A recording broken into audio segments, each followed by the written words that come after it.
Welcome back, everyone, to the show. It's great to have you here today on this Wellness and Weight Loss Wednesday, where we are taking you through the toxic versus safe cookware for your kitchen. Very important topic that I want to go through with you today. Many questions have come in over the years as to what are the best utensils to use: spatulas, pans, stones, aluminum versus nonstick, Teflon, cast iron, you name it. We'll be going through all of those today. And honestly, it is a really important topic because if you are cooking on the wrong cookware, you are potentially leaching cadmium, aluminum, nickel, lead, and other toxic metals into your food. Really unbeknownst to you, because we're talking at microscopic base levels, but over time, it's been proven to cause damage to children, to adults, potentially leading to diseases like cancer and Alzheimer's, as well as issues with even unborn children. So I want to go through all of this today. Honestly, it's an easy one-for-one replacement. And if you haven't already replaced some of these pans, then the nice thing to do is maybe every couple months or for the holidays, that's what you can do. You can ask for those for gifts from friends and family. So let's get started. I want to go through some of the most toxic ones first, and they are always going to be all of the non-stick based pans. So, you might say, well, those are the best ones because they're the easiest to clean. And you're absolutely correct, right? They're the most convenient. So we're always all about convenience, and convenience sells. The problem is whether it's hard plastics and non-stick pans and all of these other types of things, these great cleaners and all these artificial scents, they're all toxic. Now, the problem with toxicity is that for the most part, it never causes damage that very first time. It is years of essentially exposure to them that builds up in the body that leads to the overflowing of the rain barrel that we call total toxic load, and eventually comes out as whatever your genetic predisposition is to disease. So we never think about the Alzheimer's or the cancer or the autoimmune issues or the mood-based issues or the learning disabilities related to any of the toxicities in our environment. But it is absolutely the case. And cookware are one of those things, especially if you're using them for breakfast, lunch, and dinner. I mean, think about that, how many meals are cooked on these. And for the average family, a lot of them are breakfast and dinner. So what I want to do is I want to take you through them really quick. But again, I never want to provide you with just the doom and gloom and what to watch out for if I'm not going to give you a really good alternative. And that's it. And again, these are researched, clean, great items that you can, again, use with your family. So what I'm going to do is go through all of these. All the links will be available at stephencabral.com/1720. That's where all the show notes are today.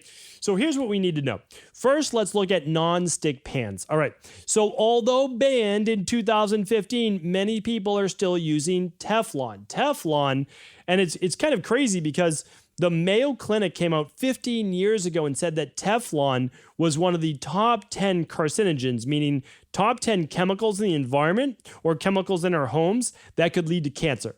And that is because they are coated with what's called PFOAs. And that stands for, if you want to impress all of your friends at parties, it stands for perfluorooctanoic acid. So perfluorooctanoic acid.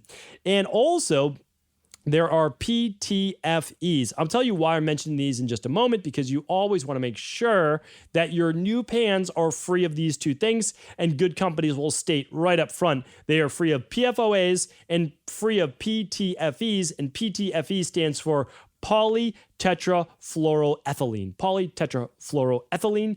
And these are, again, two man-made chemical compounds that, yes, allow for that convenient non-stick pan, but the truth is it's just not worth it, right? That juice is not worth the squeeze because, yes, it might save you a few minutes, but what happens is over time, and especially with high heat or scraping that with a spatula, microscopic particles come into the food, and then what happens is you absorb them into your body, and they take a long time, if ever, to be detoxified from your body because your body was not equipped or meant to deal with this level of man-made toxin. So it's really, really important. When I talk about the 77,000 plus man-made chemicals in the environment, especially here in the United States, you have to understand is that we know that at least 50% of those can cause cancer. So this is just one more of those that may lead down that rabbit hole of potentially causing a lot of toxic buildup in the body. So we have to get rid of these non-stick pans and be really cautious for any pan that says non-stick, because they also started using something called titanium dioxide.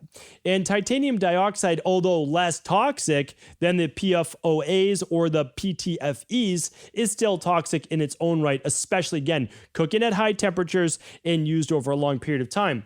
Microscopic dosages, hasn't been shown to be carcinogenic, but if you're cooking in that day in and day out, scraping that pan, it's not advisable. It's really something that I just can't get behind.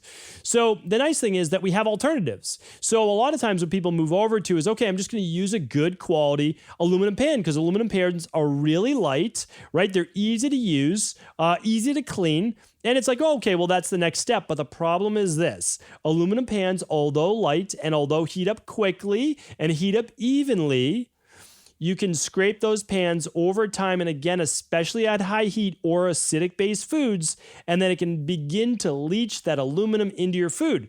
And go back. Here's what I'm going to do. I'm going to make this much easier for you. Head over to stevencabral.com/podcasts, and I don't have it right in front of me, but I did a podcast on the dangers of aluminum and where to watch for it in your antiperspirants, your cookware, aluminum foil, etc. Tap water. Here's why it's so important. Because we don't know if aluminum leads to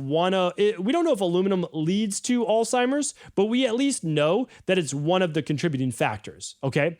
We also know that aluminum is an inflammatory-based heavy metal that the body is not supposed to accumulate. And again, we're not talking about mass dosages at one time. We're talking about just over time in your antiperspirants, the aluminum foils that you cook in, the aluminum pans, the aluminum spatulas, the tap water that you drink. All of these things may contain aluminum.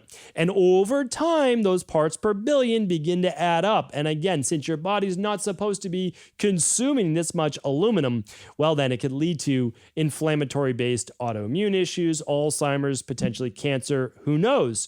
So the goal is to stay away from those as much as possible. So I know that it's inconvenient, but we need to check off our list: aluminum pans and aluminum spatulas while we're at it, aluminum foil. Again, for aluminum foil, I've talked about this in different podcasts. That's not really what today's about. Use parchment paper. It's easy to use. You can buy the non-toxic, non-bleached form of parchment paper, and it works great. So you can absolutely use that as well.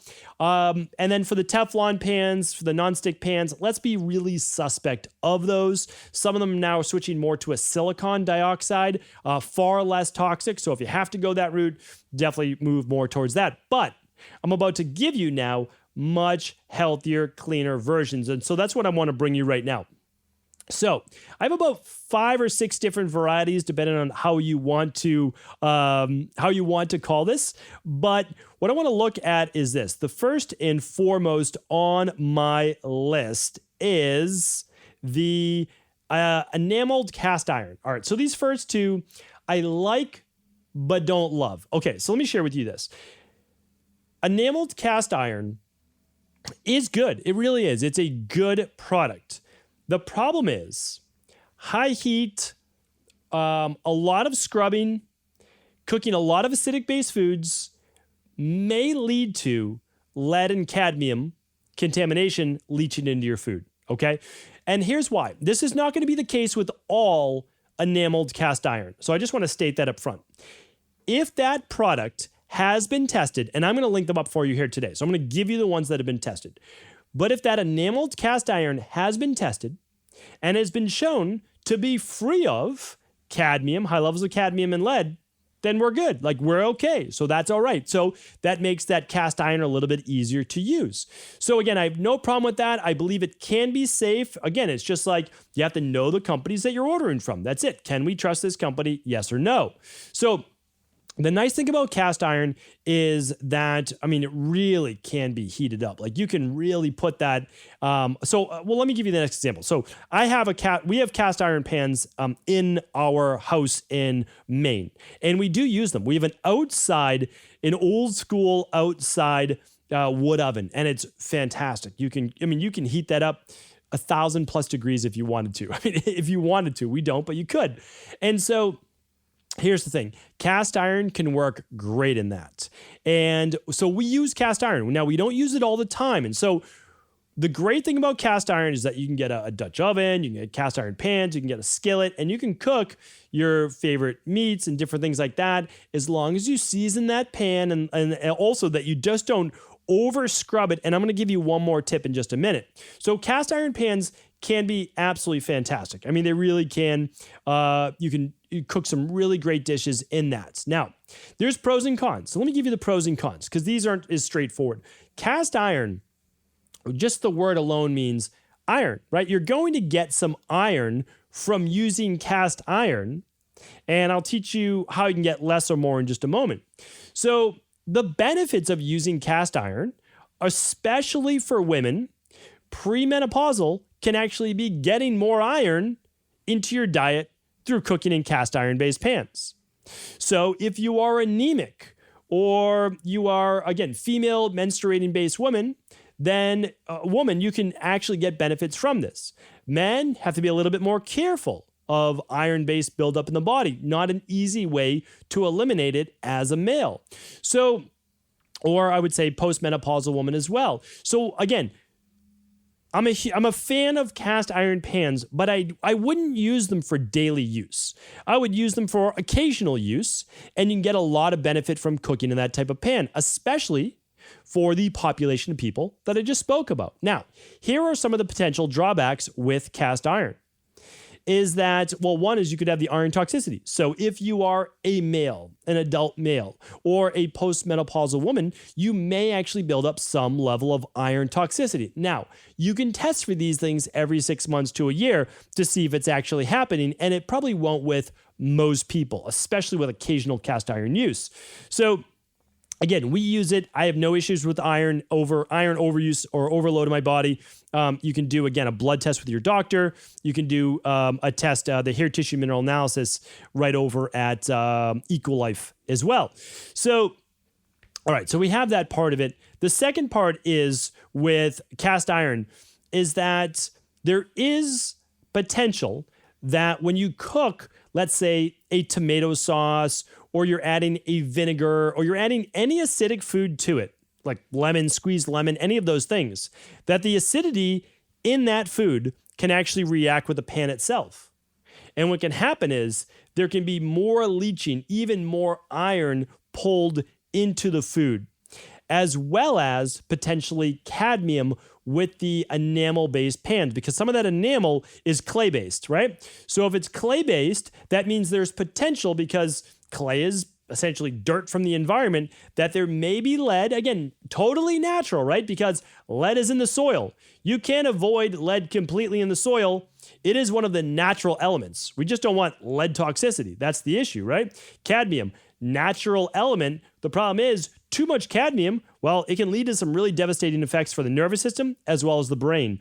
Plus, cadmium can be actually a bigger problem for pregnant women, because it can actually begin to leach calcium from their bones, but also pass into the unborn child. So, really, we want to be careful of cadmium buildup. Again, I recommend the minerals and metals test over at equa.life.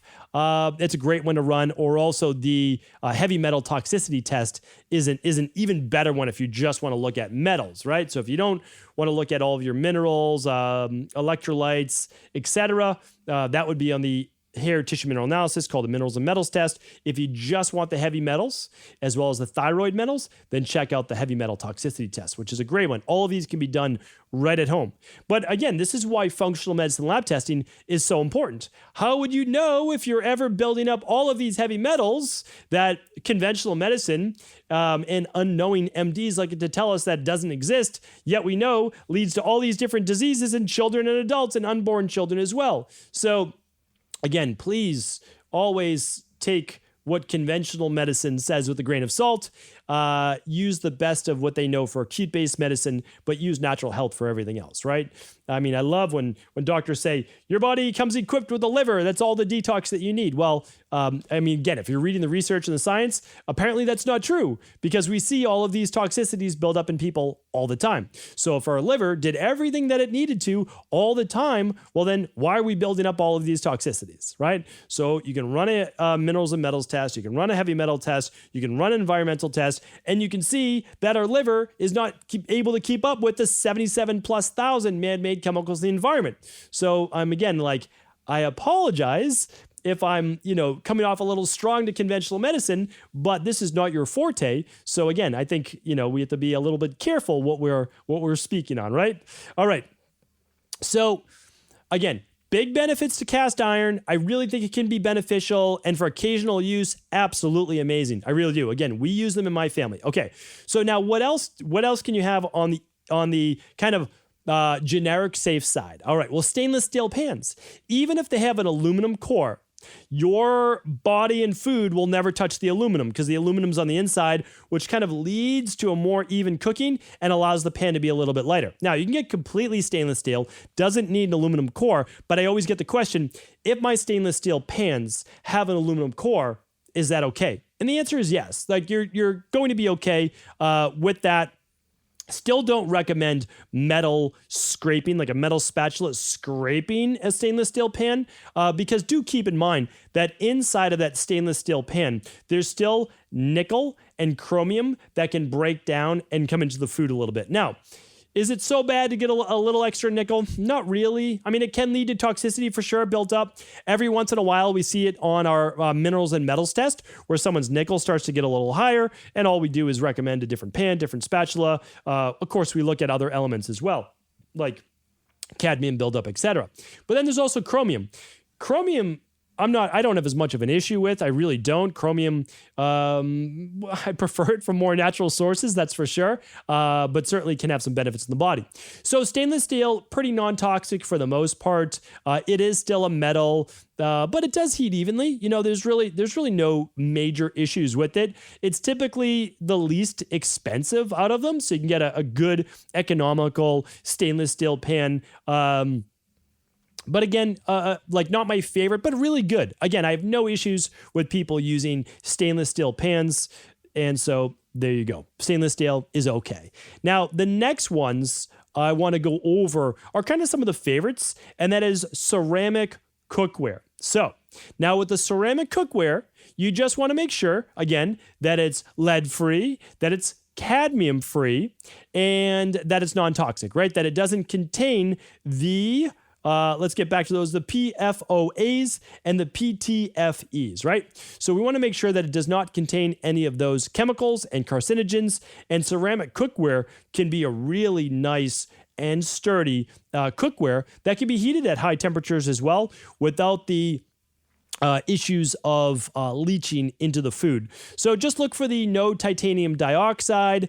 Be careful of any glazing on these ceramic-based pans, and I'll link up my favorite non-toxic varieties. Well, in two places, StephenCabral.com/1720. There'll also be the podcast on aluminum there to watch out for that, and many other different products and why we need to watch out for it. But then also you can find all my favorite recommendations from companies all over the world at StephenCabral.com/resources. So those will be there as well. And that will always be updated every single year as we're using better and better products. Okay. So again, the ones that I recommend today are always going to be healthy, right? Unless the company changes the way they manufacture it, then of course we will change our recommendation. But I like to be able to always be current and kind of provide you with, hey, this is what I'm using right now. So we always give you what my family and I use and what we've researched to be healthy. So there you go. Ceramic cookware can be a great option, a really nice way to cook as well. Okay, two more great ones that we use. The next one is stoneware. So basically using a stone to cook. This can be excellent for baking. You can actually cook fish on a stone, chicken on a stone. You can do all of these different things on that. And this is a really great way. And we use this actually in our wood oven to cook right on a stone. So This can be a great way to cook if you've never cooked on a stone before. Highly recommend looking at that as well. It's a great alternative to aluminum baking sheets or roasting pans, and a great way also to have the food that you're cooking actually bake up in a little bit different of a way. So I believe the stones, since they can hold a lot of heat, can cook really evenly and crisp up a lot of those veggies. And if you're cooking like a pan roasted chicken or baking on it, it can be actually quite nice. So definitely check that out. Stoneware, great varieties. I will link up my favorites. And the last one, not only is it great for baking, without a doubt, again, you can bake anything that you really want in this. We've done salmon in it. You can bake like dessert-based recipes in it, but it's also great for storage, and that's glassware. So if you've never used like a Pyrex, I mean, there's other great varieties. I think that most people know that one, or Corningware. Those can be some good varieties. I will always update my top recommendations. So do check out again episode 1720 or stephencabral.com/resources. But this is a great way. Again, of course, you want to get lead-free glass. You want to be careful of anything that's kind of manufactured in China. Again, I'm not picking on China, but there can sometimes be a lot of lead in the different items manufactured over there. So again, could be okay. I'm not saying that it's not. We just want to check. That's all. We just want to make sure that they're toxic free. So besides that, again, I gave you using wood spatulas, using bamboo spatulas, using ceramic spatulas. Like all of these are great to be using. Get rid of the plastic spatulas. 100% get rid of the plastic spatulas. Get rid of the aluminum spatulas as well. Use something that is much more environmentally friendly, as well as non-toxic for your body. So my top picks, definitely glassware, stoneware, ceramic cookware, stainless steel pans can be okay. Just, look for, again, the non-toxic varieties. Make sure there's no non-stick added to it. And then I do believe that cast iron can be great. It really can be great for occasional cooking with that, whether that be a traditional Dutch oven or your cast ironware that you can use, especially for cooking your favorite dishes at a nice heat. So hopefully this was helpful. Again, I would love to hear what you use, the brands that you use. Feel free to share them right over at Instagram. My account is just my name, Stephen Cabral. Feel free to leave it on today's episode, as well as in the community group, which is cabralsupportgroup.com. Thank you so much. Again, if this podcast was helpful, as always, please do feel free to share it with anyone else you believe it could serve. Take care, everyone.